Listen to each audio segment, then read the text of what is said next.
Hey, welcome back to the 5-Minute Strategist. So on Sundays, we're going to focus on an element of strategy and strategic thought that gets lost in the daily hustle and bustle of business, and that is reflection. In our really fast-paced small business world, it can sometimes feel like taking that moment to reflect is a luxury that we just don't have time for. You may think, oh, it's a nice to have, it would probably be beneficial if only I had the time. But actually, reflection is essential for growth and innovation.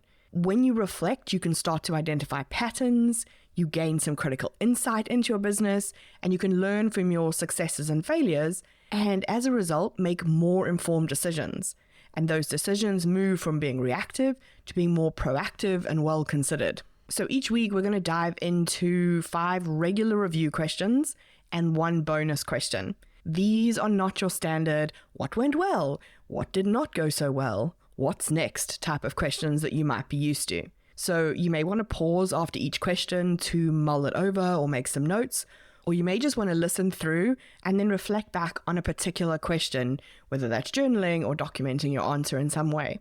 I'd expect that in different weeks, certain questions are going to hit harder than others, and the bonus question at the end is designed to keep you on your toes.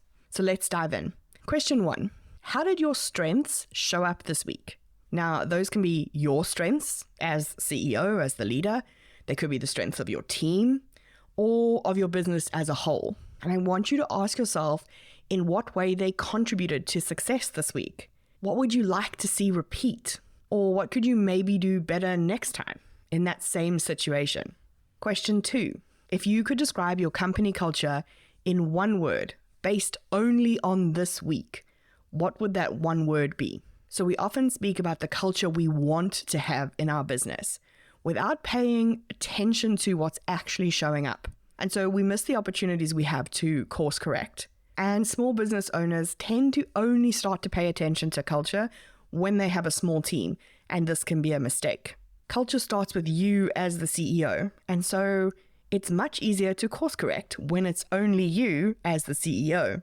So this question applies to you even if it's just you.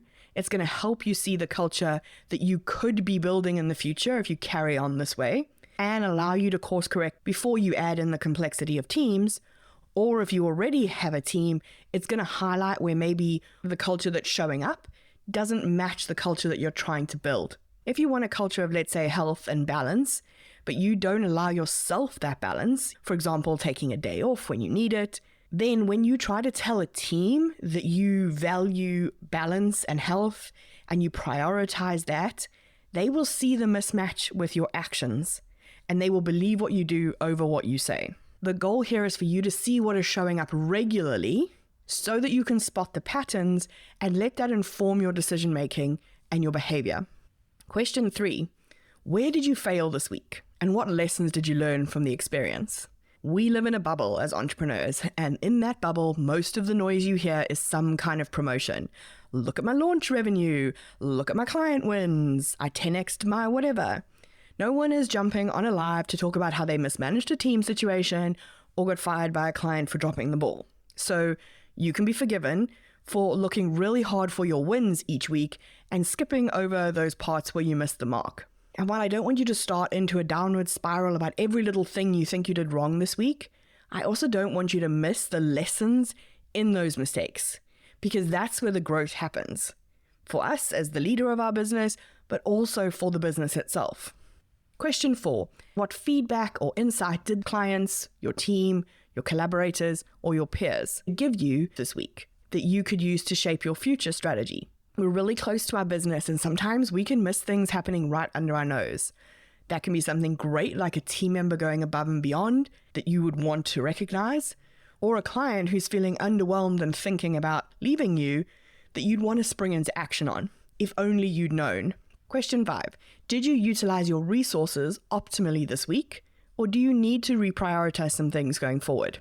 And your resources mean your team, your money, your energy, and your time. It's hard to get this right all of the time, but if you're reviewing it weekly, you'll spot a pattern more quickly and you'll be able to take action to avoid that problem down the road, rather than needing to react to it when it does become an issue. Ready for this week's bonus question? Where have you taken action this week without waiting for permission, and what impact did that have? And then how can you apply that to areas where you're waiting on permission in your business? And that permission can be overt, like you're waiting for someone to certify you, to agree to fund you, etc. Or it can look like validation of an idea, a second opinion, or something you just need to run by your coach. What could happen if you didn't need that permission to move forward? Who could stop you? Remember, there are no right or wrong answers to these questions, and no one else ever needs to know your answers. The goal here is to create a regular practice of reflecting on your week beyond those questions of what worked well, what didn't go so well, what's on deck for next week, in favor of a more strategic view of all the moving parts of your business and the potential impacts they may have on each other.